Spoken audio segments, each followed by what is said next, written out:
Good day, Mr. Briggs. Please select an agent for your next mission. Scanning Imperial Agent Database. Qualified agent found. Agent ID, Ken Burnside. Agent cover story, President, Astra Games. Scanning Imperial Agent Database. Qualified agent found. Agent ID, Mike Llaneza. Agent cover story, Traveler Line Developer, Astra Games. Details as follows. Greetings, travelers, and welcome to Traveler Mayday 2022, sponsored by CyborgPrime Games. You can find my Facebook page by searching for my name in the Facebook search tool, or find a link in the video description below. Thanks for joining us for the 4th annual Mayday Traveler Day event. And today we celebrate Traveler in all its editions and offshoots for all the fun times it's given us around the gaming table with friends and family. I'm your host, Frank Succardi, also known as CyborgPrime. And today I'm happy to introduce our guests, Ken Burnside and Mike Llaneza of Astra Games. Welcome, Ken and Mike. Nice to be here. Happy to be back. So this is the third time for Ken and second time for Mike? That's right. Thanks for coming back. Thanks for supporting the Mayday event. So why don't you guys tell us a little bit about yourselves? Introduce yourselves. Who are you? What do you do? Let's start with Ken. I'm Ken Burnside. I have been designing games professionally, as in, making money from them since I was 16 years old. I've been doing it full-time as my sole source of income since 2014. I live in Troy, New York, where I'm right down the hill from Rensselaer Polytechnical Institute. That's pretty much a good intro for me. Mike, you got the cam. The comm is yours. And I'm an IT professional. I take care of the lab computers for a large Bay Area biotech firm. That keeps me plenty busy, but not too busy to keep designing ships for Squadron Strike Traveller. All right, and so what are your positions there at Astra, Ken? What's your official title? I'm the president, cat wrangler, and publisher. Mike is the Traveler Line developer. This might be a surprise to Mike. He got promoted while he was watching the Super Bowl. Well, really, the Stafford finally getting a ring was a reward enough. So, Ken, do you have a favorite sci-fi book, TV show, or movie that inspires you in your sci-fi ways? Most recently, it has been The Expanse, both the book series and the TV series. What is it that calls to you on The Expanse? On the TV series, the design language. I wish the ships had radiators, but they actually behave more or less like vector movement ships. In terms of the book series, I love the world building and the fact that the two authors started out with something that was basically a mystery in a detailed world, and you didn't learn much about the world. That gradually went into multipolar politics, and then started asking questions about what is the right way to colonize other planets. It recently finished. The book series recently finished with the 9th volume. The TV series just finished with season 6. I have no idea if they're going to do the last 3 books in the series as television series, as miniseries, or as movies or something along those lines. But it is my hope that they will continue doing things like that. There's a time jump, so this is a good chance to let all the creative team chill out for a year or two, and then recast a few things for actors that are 30 years older now. Did it get renewed or canceled? It completed its run, and they were told that this was going to be the last season on Amazon. I see. So it didn't get canceled. It just ran its expected course. All right, cool. Yeah. And what about you, Mike? Do you have a TV show or a book that inspires your sci-fi nerdiness? Well, for general science fiction, I'm a huge fan of Lois McMaster Bujold's Vorkosigan Saga, but that's more people than ships. For some really gritty space combat, you can really sink your teeth into. There's a couple of books by Glenn Cook that I really admire. Passage at Arms, which is the best DOS boat in space ever done. All right. And a good book in its own right. And then the sheer magnitude of what goes down in The Dragon Never Sleeps, which, you're throwing around 250 kilogram antimatter penetrators. You know things are getting real. So, do you guys have any hobbies aside from gaming? Start with you, Ken. Well, at this point, gaming has stopped being my hobby and has become my job. Right. So I have to be very careful about what gaming I do on the side that is for fun. Mm-hmm. So I tend to do the miniatures game stuff for Ad Astra as the day job, and the fiction writing for the day job. And when I want to do something as a palate cleanser, I will end up playing Pathfinder 2nd Edition or sometimes Blades in the Dark. Other hobbies that I used to have but don't do anymore tend to be fencing, picking up a sword and pretending I'm good at it. Although I was good at it many years ago. Lack of partners and the and the problems of trying to find a good fencing group with the pandemic running means that I've gotten really rusty. There are a few skills more perishable.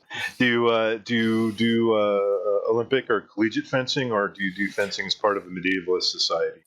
Funny thing about that, I started out as an Olympic fencer, got up to USFA C grade. USFA A rankings go on to the Olympics, and it goes all the way down to E. So about gives you an idea. Basically, every level of grade going down from A, you get about 10 to 12 times as many people. I was there for the founding of ARMA, with John Clements in the late 1980s, early 1990s, and in the late 1990s, was trying to teach Western Sword in a dojo. And discovered that writing freelance for game companies paid better. All right. And what about you, Mike? What are your hobbies aside from gaming? Scale models, science fiction, and historical. Good. And I'm between attempts to teach myself violin, and am just undertaking learning French, which I will not torture anyone's ears with at this stage. Playing the violin is something I've always wanted to learn to do too. But I just inherited a bunch of guitars, so I think I have to change my plan. Or just do both.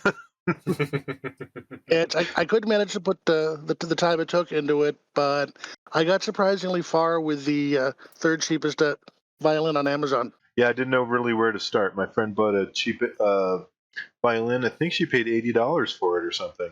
It's like I thought they were much more expensive. No, starter violin. I had one. The first one sort of fell apart, which is not surprising since it was the cheapest violin on Amazon. The second one I went up a bit and proved to have chosen much more wisely with an instruction manual with actual sheet music in it, and much better set of accessories and finish on the violin itself. I've heard those are like super hard because there's no frets, so you have to like kind of remember where your fingers are supposed to go. Yeah.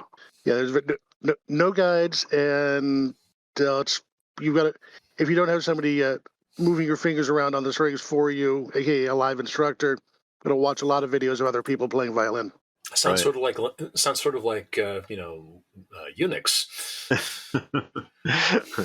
All right, so let's talk about your first RPG. Like, what got you into playing RPGs, and how long have you been playing? Let's start with Mike. Let's start with Ken. Sorry. Tease. No, I just kind of just want to go Ken and Mike so I don't get them mixed up. My first RPG was the Moldave base. What was D&D? What was the D&D box set from 1979? Okay. And then we graduated to AD&D in 1980 or 81. I stumbled across the Hero system in 1985 and published my first Cyber. What edition of Hero? That would be second edition. I said I love me some Hero. And then in late 1985 and early 1986, as a gifted and talented program, I designed and published my very first RPG, which was called Renegades. I was the second cyberpunk RPG on the market after Cyberpunk 2000, before it became Cyberpunk 2020. I joke with Mike Pondsmith that I really love how he's committed to doing all of his quirky little historical period pieces, like Cyberpunk 2020. And as to that RPG Renegades, same thing I said last year. I will pay somebody $20 for a copy of that if they still have it. I will pay them $40 for a video of them putting it through a shredder and lighting the shreds on fire. That bad? Well, it was your first, so it was something. It was my first, and I was 16 years old, and it mashed all the buttons of disgruntled 16-year-oldness. Mm-hmm. I also inadvertently created a narrative combat system. Yeah, I say inadvertently because it sure as hell wasn't designed to be narrative, but I came up with a mechanism that I've never seen replicated. I had D1000 hit location tables. And I had one for the front of the body, the back of the body, the side of the body, and internal organ placement. And for your gunshot placement, you rolled 3 D1000s and took the median value. Oh well, no wonder they opted for storytelling instead. All right, so so what about you, Mike? When did you first get into role playing games? How long have you been playing? I started making ship models in third grade, and then in fourth grade, on the other side of the country, we're in a mall, and I was looking at the models and was going down the shelf, and I found that I'd wandered into a game section, and I took home a copy of Starfire in next week at school, which was a hippie alternative program. There's no curriculum, just teachers around to have you help you with whatever you wanted to work on.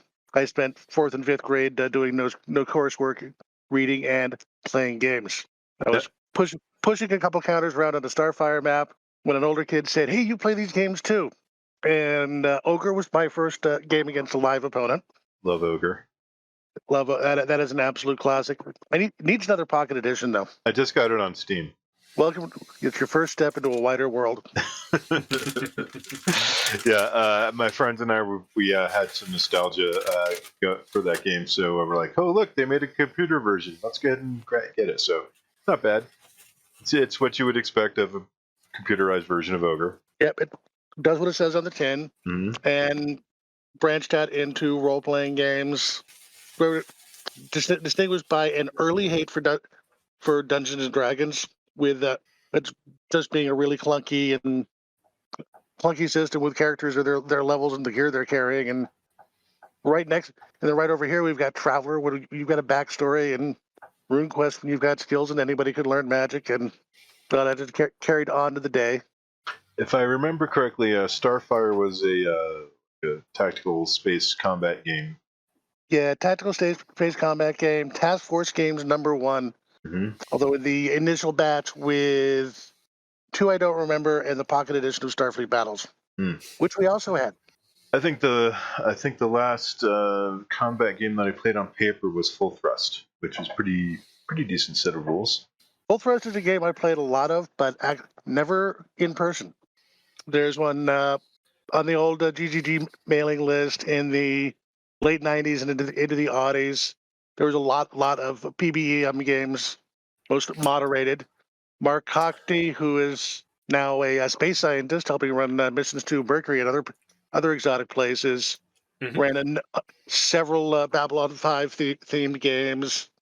And then there was somebody did a Java-based full thrust referee. Interesting.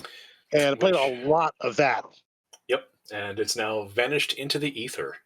Which is a damn shame. That's too bad. I like a lot of games that could benefit from being computerized. Like I like that card game Android, a Netrunner, and I found a server where you can go and play online, but it's not automated, but it's got all the cards and stuff, so that's kind of cool.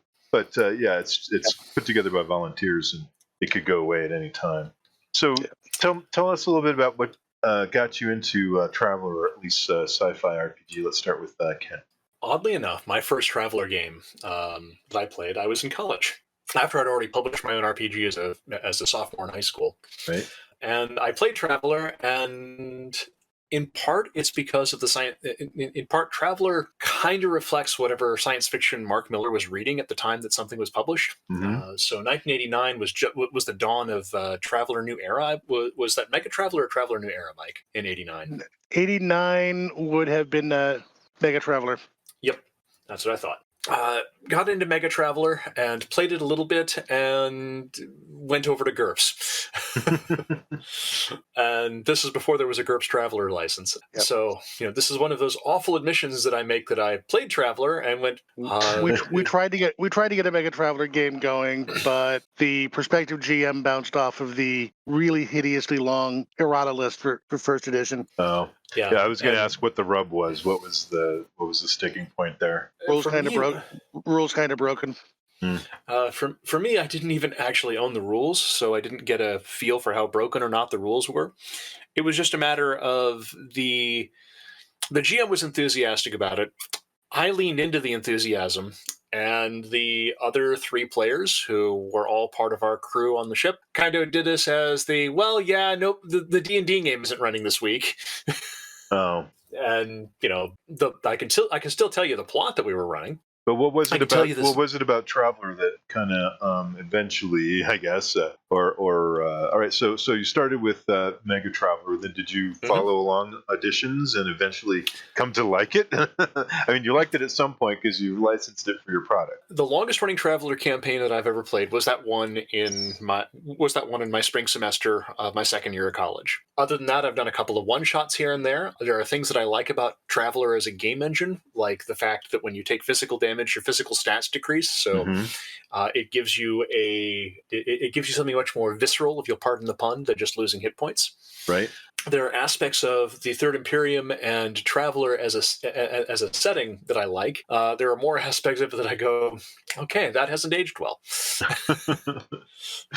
And what about you, Mike? What Well, got that you into Traveler or sci-fi gaming? well, the collection of games floating around the hippie alternative school included several little black books. So I tore into the Speedward Marches supplement, which is a whole map subsector with hundreds of worlds and all sorts of details and backstory going on, and the library data books to flesh it out, and the tidbits that came in some of the adventures that I was spending my babysitting money on, and dove into that. Had tried to run it in sixth grade, but we got through one double adventure, but I was not prepared to run a Traveler campaign in sixth grade. It came around. I read actually the same adventure, which was Across the Bright Face, in 2012 or 2013 as a playtest for a story game based Traveler variant that I'd come up with based on the Apocalypse World engine, which I think is really neat and should get published, but Mark Miller isn't interested, so that's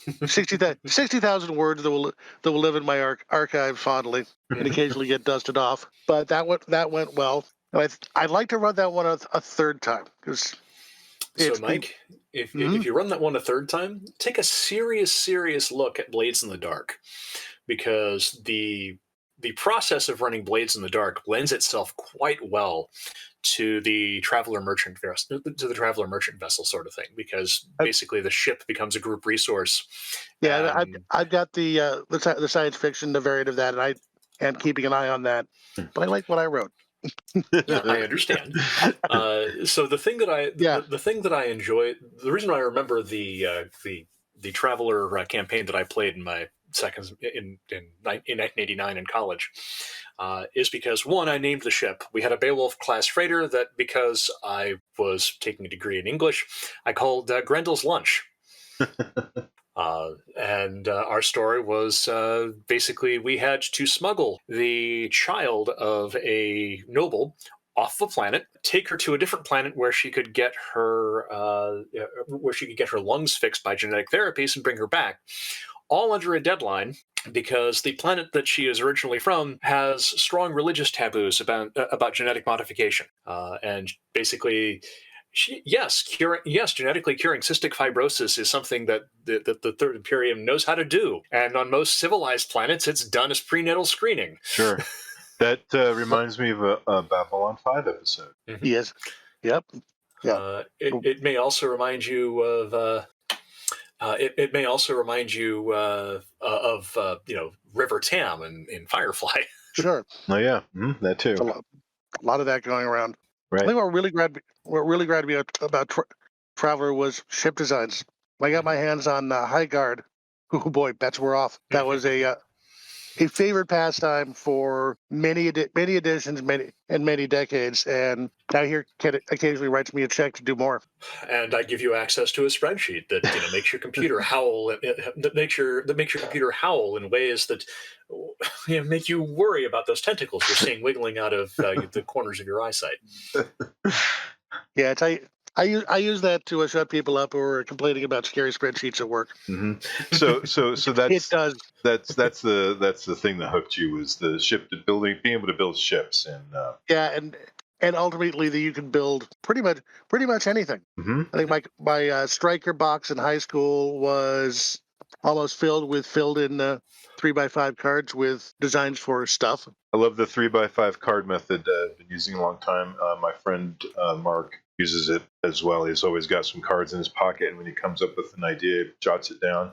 So it doubles as a notebook. But then, you can put an entire character or an entire adventure idea on a index card, and just develop it as you go. So I love that ability to kind of do that with Traveller. After running the game in 2013, I took where we ended up and spun out branching paths into other classic Traveller published adventures and invented a bunch of noble families who might become patrons. And at that point, the gaming group reshuffled itself, and well, that was that. Mm. We ran three sessions of mine, and then on to something else. Yeah, that happens. Thankfully, though, with virtual tabletop, I'm finding that there's a much larger pool of players out there. So if I have a group that fizzles, I can go get some more fizzlers. Well, one of these days, if you ever get to the point where you're going to be getting to a space combat session, Mm-hmm. I have two methods of handling space combat in Traveller that are different from what's in the book that I've been wanting to get tested for 4 years now. Oh, all right. And well, every I'll see what I can do. And every time I throw them at Traveller GMs, they read them and they go, "Wow, this is really cool," and then I never hear from them again. My players are combat averse. They don't want to risk their ship. Well, I have a standard rant about space combat or ship-to-ship combat or even mass casualty combat in RPGs, which boils down to you're hitching dolphins to the front of your chariot. Right. Yeah, you gave us that analogy. Do that again. Tell us how that goes. So if the dolphins are happy, everybody in the chariot is drowning. And if the people in the chariot are happy, the dolphins are flopping around in the mud on the hippodrome and squealing in protest because there's no water. The best examples that we found for RPGs are ones where you very carefully put the dolphins in horse costumes and give them mechanical aids to gently trot as they pull the chariot around the circle of the hippodrome so that the people standing in the back of it can fire their multi-gun. The problem with this and almost all war game attempts at making the space combat game mesh with the RPG is that the person who has the most influence over the combat is the person piloting the ship. And everybody else is a passenger on the school bus and hoping that the driver will slide left so that their guns firing out the left side of the ship can fire, or will slide right so that the guns firing out of the right side of the ship can fire. Or, they're the guy who has the wrench and is hoping that the engine block doesn't get shot so that he doesn't have to go and try and fix the engine in the middle of the fight. And of course, we're, dealing with people who are basically firing rifles from the sides of the school bus, as opposed to people who are firing, rocket-propelled grenades, or to borrow a line from Mike, rocket-propelled grenades that are firing 250-kilogram antimatter penetrators at a school bus. And oddly enough, those problems never came up in any of these Star Wars games I ran. Mm-hmm. And there was plenty of ship combat with the player's ship involved. But add in a couple of turrets, keep the narrative moving fast, and above all, do not get bogged down in the fight. But you can get through your average armed tramp freighter and 4 TIE fighters in fairly short order and leave everybody happy to have escaped. And there is a modus and a method for that, but the thing that makes that work is that you actually focus more on the interior shot of the spaceship, where all of the crew is grabbing onto the consoles and swaying back and forth as the 1 AD is holding the sign that says "shake." Mm-hmm. Yeah, and somebody's sprinkling debris from a ladder. As opposed to exterior shots of the spaceship, because if you're having exterior shots of the spaceship, you're not focusing on the PCs. It turns around into the bus driver problem. You'll all behave, or I'm going to turn this ship right around, and we're going to go back to Mos Eisley. So, more in my games, the ship combat is, the people put their ship at risk, and they don't want to do that. So usually they avoid it and run away. And or the players want it to be cinematic, like you say.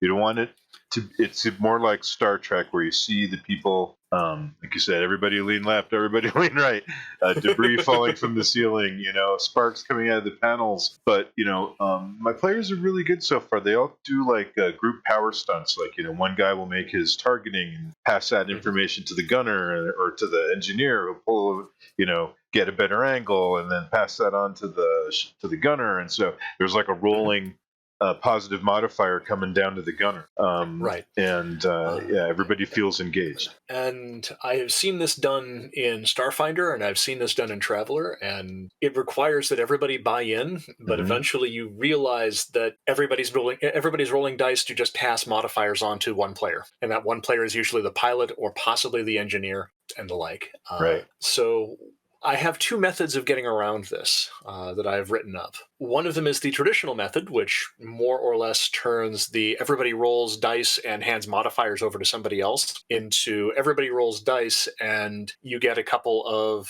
Squadron Strike weapon traits. And you're actually flying the ship in Squadron Strike, and each player is in a hit location on the Squadron Strike ship and making skill checks. And it's actually based loosely off of Apocalypse World, but Apocalypse World and Traveller both use 2d6 add a modifier, and the modifier ranges from +0 to from -2 to about +3 or 4. All right. Well, it sounds like that could mesh. Yeah, they can. Right. This one should work, but it requires that you have a group of players who are willing to put up with a Squadron Strike game in the middle of their RPG. And basically you are rolling to get special abilities because, hey, I got a really good roll. Cool. Get precision fire. Roll your hit location twice and take the better result. Right. Things like that. That sounds cool. It should be fun. The other one is actually more of is based loosely off of Starfist, which was a game that Steve Jackson Games put out in 1980. And in this one, the player character's ship is in the center of a hex grid, and how well the pilot rolls determines where he gets to place the NPC ships. Basically, it's a contest between his piloting check and the game master's piloting check, and whoever succeeds by more gets to control where the NPC ships go. Right. That would also mesh good. Yep. It is also generally assuming that it is a tramp freighter outrunning four bow tie fighters, because they're not tie fighters because they don't have that license, right? I know. Here comes the piano tie fighter. That's an 80s model. Mm-hmm. Yeah. And the ship is broken up into regions. Mm-hmm. And player characters are basically putting their tokens for where their character is in each of the regions of the ship. You have to be in some regions to use some pieces of equipment. So your gunner can't act. Your gunner actually has to be in the gunnery turret. I see. None of this Jejun. I am going to sit here I'm going to sit here with my iPad in my comfortable quarters and maneuver the turret remotely on the Wi-Fi network. And when parts of the ship take damage, you have some choices to make. Do you try to get out of there? Do you try to fix the damage? Are you wearing a spacesuit? Right. Well, we'll see if we can drum up some volunteers to help you test that, because those both sound like they would mesh well with travel or space combat. I mean, I thought a lot about how to put space combat in RPGs. I just can't seem to find anybody who will test them. Well, we'll see what we can do to get you more volunteers, test subjects. All right, so bipedal guinea pigs. This year's theme for the event is agents, and so those would be like could be spies like prisoner, could be guys like Judge Dredd, could be private investigators like Deckard. Who's your favorite sci-fi agents? And we'll start with Mike. Favorite sci-fi agent, Slippery Jim DeGris. The stainless steel rat. That's right. All right, that's a good choice. And why is he your favorite? I like the humor and the style and the intensity of the stories. It'd be a Dominic Flandry, but he takes himself too seriously. And what about you, Ken? One of my favorites is Miles Vorkosigan. At least in his early career, when he was actually an agent, as opposed to, I've gotten too old for this and I'm not politically important. So tell us what you guys have been up to this past year. Have you done any conventions? Finished up any productions? Let's start with Mike. It's been a pretty intense work from home year. Actually, I've gotten precious little done because work has been a real drain.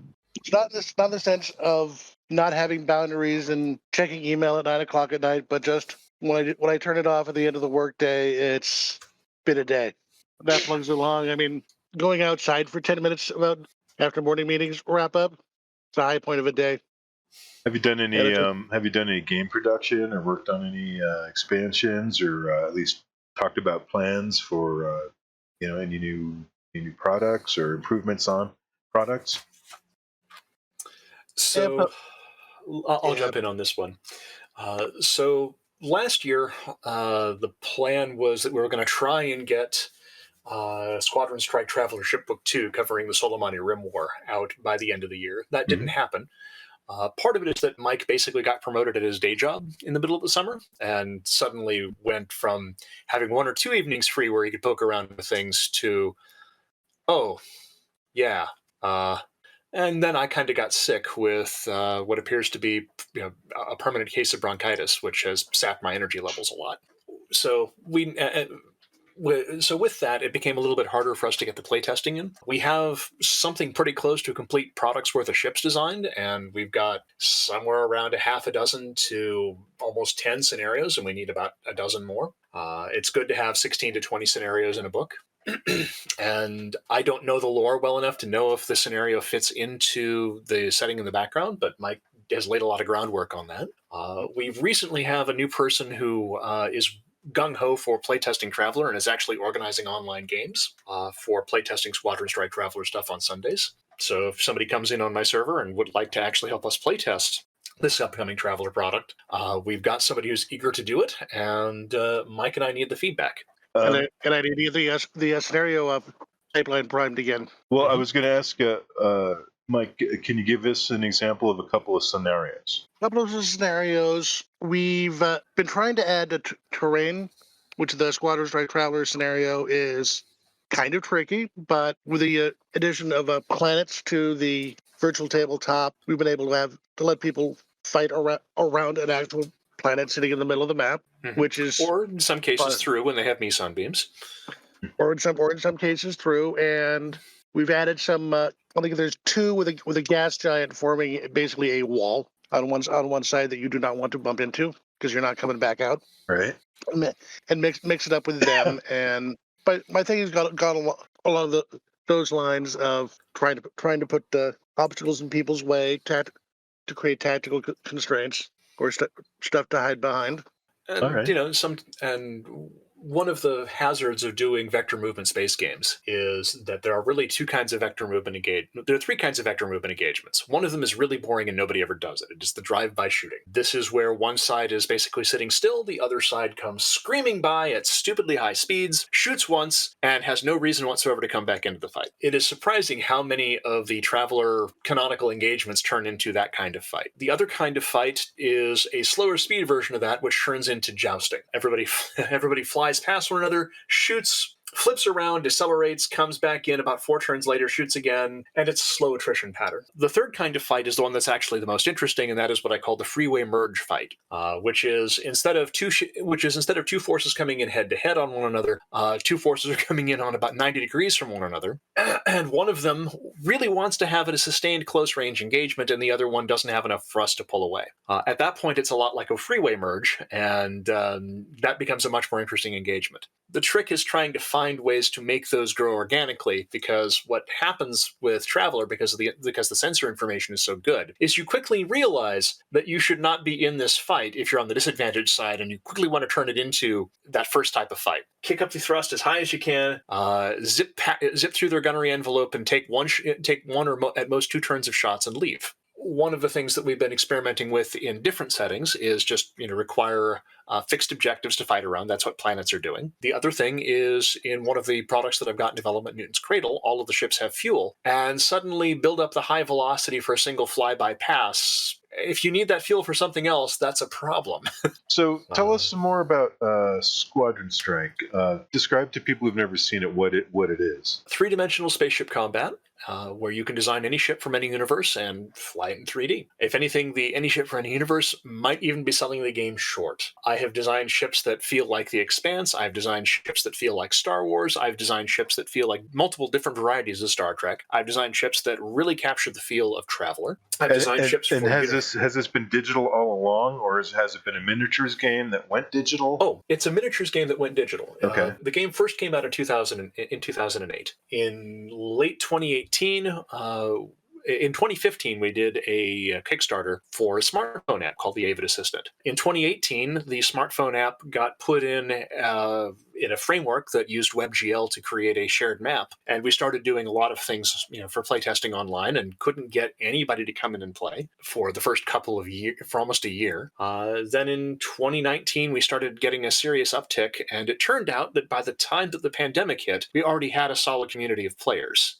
So we were in a good position having our very own bespoke virtual map to work with. We'd originally tried to make it work with Tabletop Simulator and discovered that Tabletop Simulator didn't have the hooks to support the Avid Assistant for actually manipulating the tilt blocks and the box miniatures. Gotcha. One of the things that we do for showing off how Squadron Strike works, and it's based off of the same 3D engine as Attack Vector, is that your ship is shown as a cardboard box with art on all 6 sides. This allows you to show the ship rolled in 90-degree increments fairly easily, and pitched up and pitched down. And then we have components called tilt blocks, which look kind of like cubes with a 90-degree slice cut out of them. They give you a 30-degree pitch angle and a 60-degree pitch angle. And with 2 of those cubes, with 2 tilt blocks and the box miniature, you can show every kind of orientation your ship can do in 30-degree increments, which happens to work nicely with a hex map, because with a hex map, 30 degrees is hex edge or hex corner. Hex edge or hex corner as you go all the way around. So when did you decide to make a Traveller expansion for Squadron Strike? Well, Squadron Strike grew out of the work that we did with Attack Vector Tactical, which came out first. Okay. One of my customers, well, actually, I shouldn't say one of my customers. I published Attack Vector, and on a website called the Miniatures page, I had lots and lots of people tell me, well, 3D doesn't matter in space at all, in any way, shape, or form. And I was okay with that because, they can play what they like. I'll play what I like. And while I disagree with them, their opinion is their opinion. And arguing with them doesn't really gain me anything. However, there was a fellow on there who was a fan of another game called Starmada, who more or less insisted that, well, whatever space combat game you're playing, it should just be Starmada, because whatever your game is good at, Starmada does it just as well and does other things beside. And then he went and said that Starmada did better 3D than Attack Vector. At which point I looked at the Starmada 3D rules and went, no. I kind of decided to make Squadron Strike the game that Starmada always wished it would be when it grew up. And so Starmada's real claim to fame was its very solid, very well-balanced ship design system. And just in case anybody here's a Starmada fan, Dan Cast is a friend of mine, and he and I throw early drafts of products at one another. And one of the things that the Squadron Strike ship design engine now does is it automatically outputs a Starmada version of every ship I design in Squadron Strike. So in case somebody thinks I'm slagging on Dan and slagging on Starmada, no, I'm not. Okay, awesome. So let's bring this back around to Traveller. So what made you decide to come up with a Traveller version and get a mic involved? Traveller is a well-known science fiction RPG property, and Traveller has had something like 7 or 8 different space combat systems for it, not all of which have been playable and not all of which have been fun. And I already knew I had something good with Squadron Strike, and we got the Traveller license for this in 2011 or 2012, and let's just say that it was a cursed production. The game came out in 2018 after 2 deaths among the people who were working on it. 1 stroke, 2 quadruple bypasses, and a Taliban rocket attack. Crazy. So when Mike heard about this, and when it ended up in Mike's lap, and Mike heard about this, he went, "Why didn't you tell me about this before? I might have said no." So Mike, when you inherited the cursed project, did you find out anything interesting about Traveller combat? Like, did you find out what's the best weapon, or what's the best situation to have with your ship in Traveller? I actually took it all the way back to Little Black Book, number 5, High Guard, and what I'd spent a good chunk of my childhood with, and said, "This is the cool stuff. So what's good there, I'm making good in the Squadron Strike Traveller." So it's atavistic. It doesn't owe a lot to Mega Traveller or 4th edition. I have drawn some background materials from Mongoose, but this is my love letter to big starships and little black books. All right. And he also got handed a lot of support at the beginning from Steve Osmansky, who was the first person I had working on this, is the one who had the stroke that I mentioned.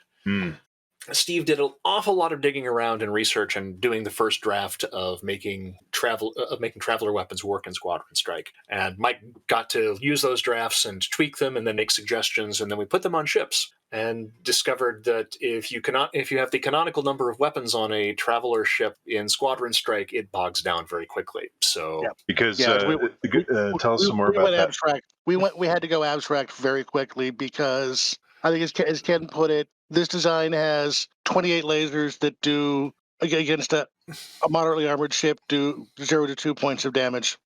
So you're rolling a lot of dice, most of which will do nothing. The big laser batteries got to represent lots of little ones, and you could do some actual damage with them. Energy batteries may have gotten clumped together a little too hard, but unleashing them on an opponent at close range is a gratifying experience. Gratifying is the word. And everyone who's played it, who knows Traveler of old, and has gotten to use a Meson gun, says the Meson guns work. Yes. So you say that Traveler ships are extra nasty at close range? Yes. Some of those designs get really ugly at close range. Some of them can pick you apart from long range too. And a spinal mount, Meson or particle beam, that's a really good reach out and touch you factor. And you will know when you got hit by a Meson gun. You will suddenly curse the placement of certain boxes in certain hit locations when you get hit by a Meson gun, and you go, "I can save one of these three things. Which one? Ow, no, ugh." So and the one that you saved may be going on the next round of damage dice. Those are weapons that ignore armor and shields and directly hit the structure or the internals of the ship. Those ignore planets. Yeah, that is what Meson guns do. They shoot through planets. They also shoot through the defenses on your ship, other than a Meson screen. Yeah. One of the things that we also did with Squadron Strike Traveler for the book, where does most of our Imperial ships come from? Book 9, right? Supplement 9 fighting ships of the Imperium. Well, one of the fighting ships in the Imperium, which has an absolutely gorgeous miniature, the Giannetti light cruiser, is armed with a Meson gun. It does not have a Meson screen, and even in the Book 9 design, there are hull spaces that are unused that could have been used that could have put a Meson screen on it. Which means you have a ship with that's worse than a glass jaw. That's a glass jaw painted neon, glow in the dark.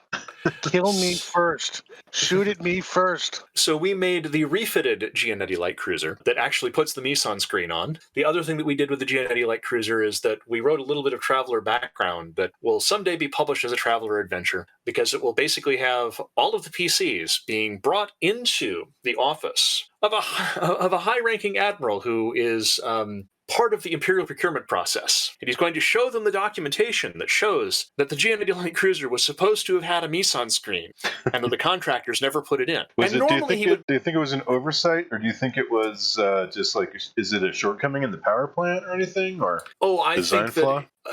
I think that out of game, what happened is the average turnaround time for a product for GDW when this was put out was 5 weeks. And nobody caught that it had this awesome gun and had the space for the awesome defense against the gun, and went, whatever. I'm assuming that diegetically within the universe, there were some contractors that, sure, yeah, that compartment's supposed to have the model whatever Meson screen. Nobody's going to notice if we don't put it in.